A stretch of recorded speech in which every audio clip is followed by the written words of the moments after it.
Amis chasseresses, chasseurs et non-chasseurs, bienvenue sur ma chaîne YouTube. Faisant suite à ma dernière vidéo mise en ligne intitulée Vidéo à la chasse que vous pourrez voir ici, j'ai eu de nombreux retours, de nombreuses questions. Donc je vais essayer d'aborder dans cette petite vidéo ce que je n'ai pas pu, on va dire, développer dans la première vidéo.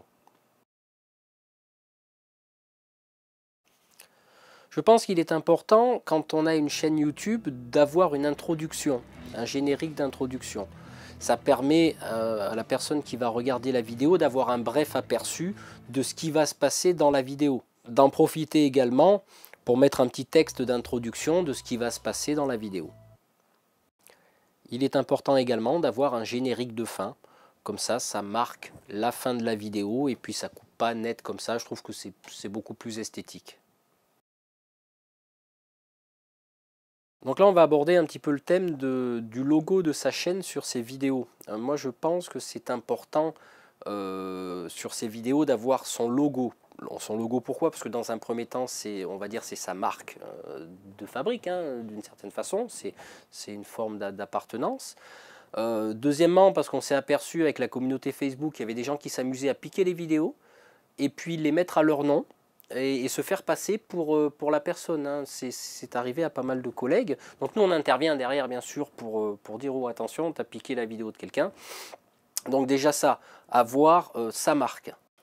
Dans cette vidéo, je ne vais pas vous expliquer comment concevoir un logo. Le plus simple, c'est faites un dessin. Vous brodez un sanglier, peu importe, un chevreuil.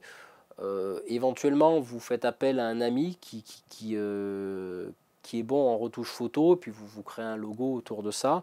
Après, maintenant, le mieux des fois, c'est de partir du début jusqu'à la fin, c'est-à-dire de concevoir votre logo de A à Z, puis comme ça, vous en serez beaucoup plus fier une fois que vous l'aurez fini.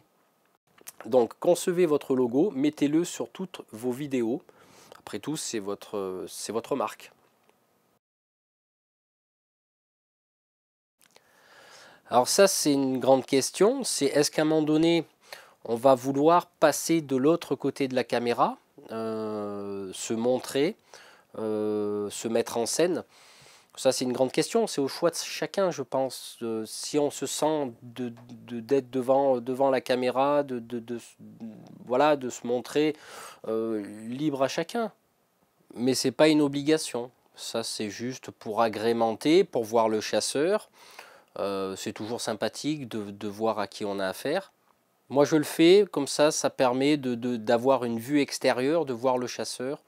Je trouve ça sympathique et ça ne me gêne pas du tout.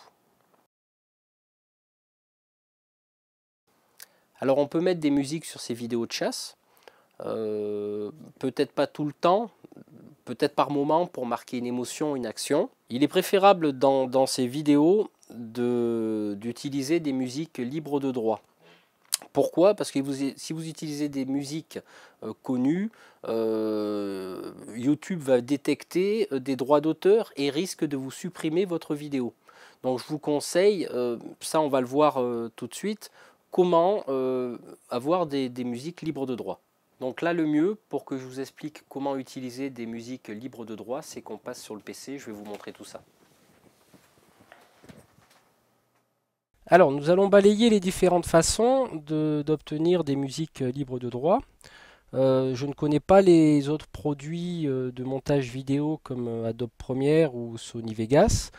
Je sais que la particularité de mon logiciel qui est Pinacle Studio 17, nous avons une option qui s'appelle Soundstage qui permet de sélectionner des musiques qui sont intégrées en fonction des catégories, des chansons, etc. On peut avoir un aperçu, voir ce que ça donne et l'ajouter au film. La particularité de cette option, c'est qu'on va positionner la musique quelque part sur la vidéo, sur la piste de montage.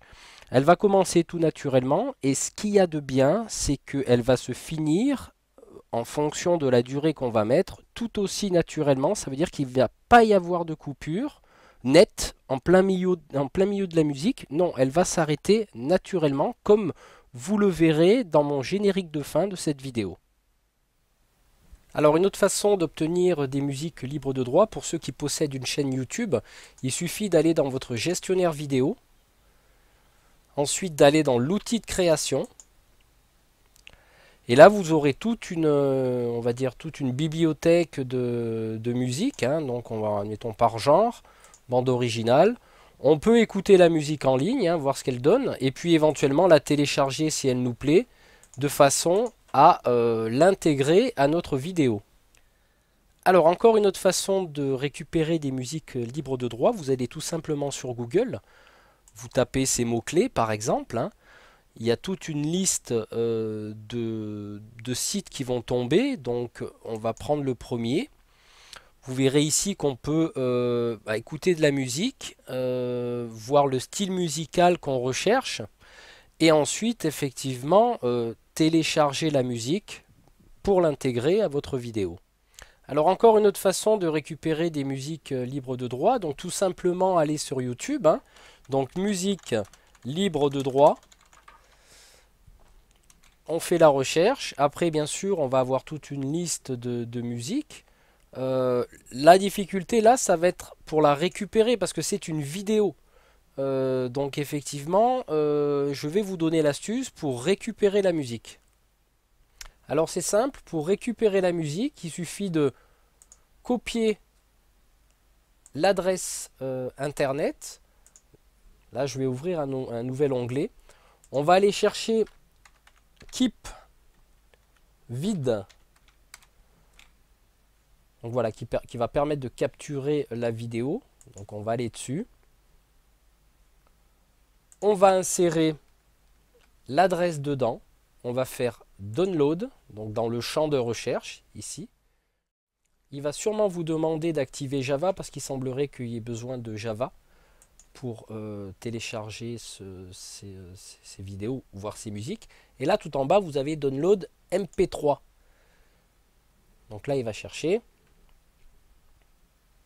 Et ensuite, on va faire Download MP3, qui va permettre de transformer la vidéo en MP3. Voilà, je pense que j'ai fait à peu près le tour de ce qui venait en complément de la première vidéo. Alors je serai présent cette année au salon de la chasse à Chambord, donc on pourra éventuellement se rencontrer.